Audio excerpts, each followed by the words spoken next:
Co-main event Bellator 301 in Chicago, Illinois. Patchy Mix defeats Sergio Pettis in their unification bout. And Patchy Mix is now the undisputed Bellator bantamweight champion, winning this fight by submission via rear naked choke.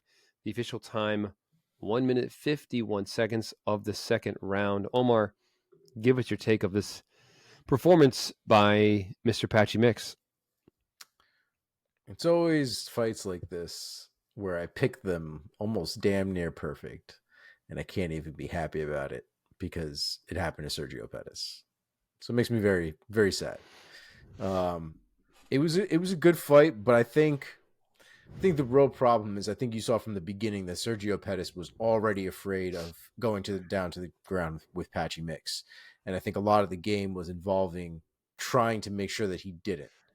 And I've really gotten into this notion that when you are so concerned about not being somewhere and your opponent knows it, that's all they're going to look to do. You know what I mean? Mm-hmm. And I think it screws up that person's game as well, because you don't spend time implementing your game. You spend time trying to stop somebody else from implementing theirs.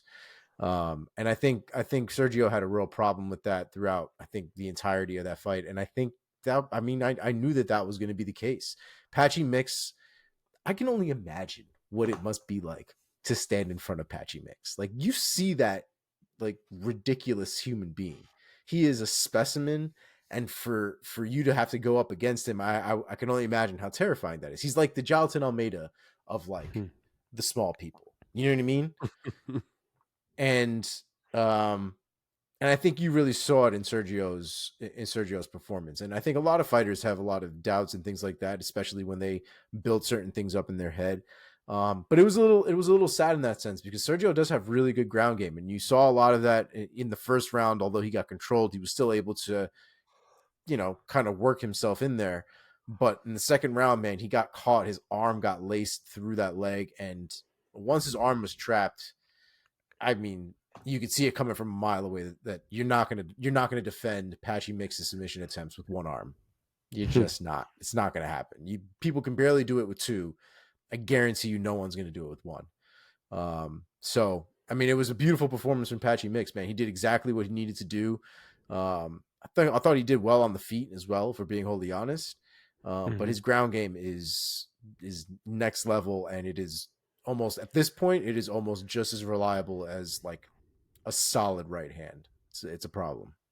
Yeah, man. Yeah. Mark, let's bring you in here. What were your thoughts on this performance by Patchy Mix?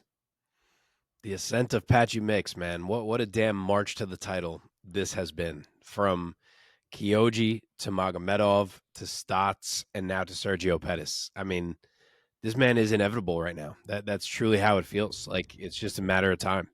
And it was in this one. A minute into the fight, Mix was already carrying Sergio across the cage. And it was all downhill from there. He's too big. He's too skilled. He's too smothering. He's too smart with his setups. And yes, Sergio survived on bottom in round one. But round two, Mix was right back at it. And I loved the way he got it to the mat by pushing off the cage with his foot to use the momentum to roll through and position himself firmly on Sergio's back. Then it was hooks in. Then he trapped the right arm, and then he choked him out. I mean, he's Aljo, man. It's the same thing. He's the human backpack. And what a fight those two would make. But he is the Bellator version of Aljo, and same weight class. But he's unstoppable right now. Tough one for me, man. I'm Team Pettis. Yeah. And having had the pleasure to meet Sergio a few times at some APFC events, also the nicest guy. Humble, kind, such a good guy. So only want to see the best for him. So this was a tough one.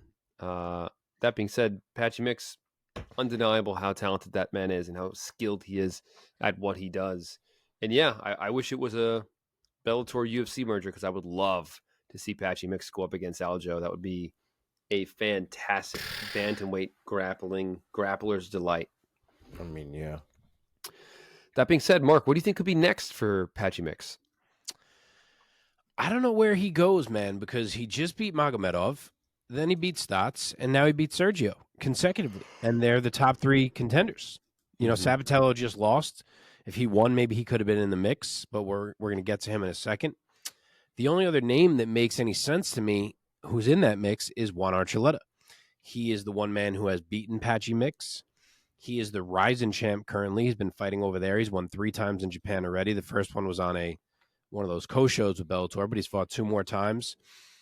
He does have an enormous fight coming up in December against Kai Asakura, which is what the original fight for the title was supposed to be, but Kai got hurt, so now it's been scheduled again for December as Juan's first defense.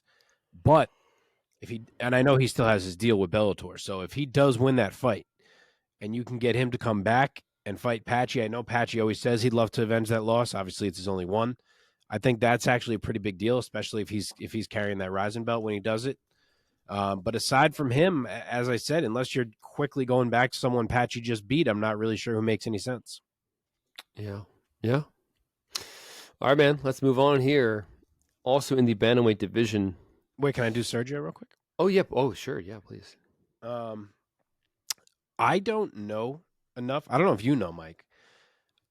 Do you know if he would fight Rafion Stotts? Do you know the detail of their relationship? Stotts is a Rufus Sports guy. I know. Or is he still, or was he? Stotts? Yeah, is he currently sure Rufus Sport? He is? I think so, yeah. They probably would never, right? I remember they said they would do it if it was the finals of the Grand Prix. But otherwise, I wonder if they ever would. Because really, like, that's the fight. If we have to match Sergio up in Bellator, like he's fought most of these other dudes, that's where you should go. But I guess if you can't do that, then Magomedov could probably work as a good one.